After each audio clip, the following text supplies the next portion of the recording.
Today's experiment is the explosive Jello Volcano.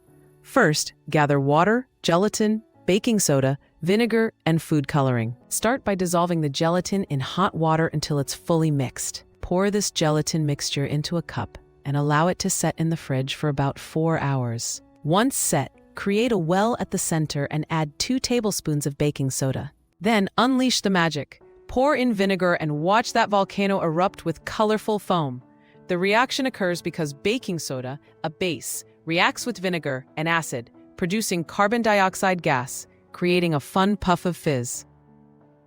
Experiment, explore, and learn with this delightful little science project.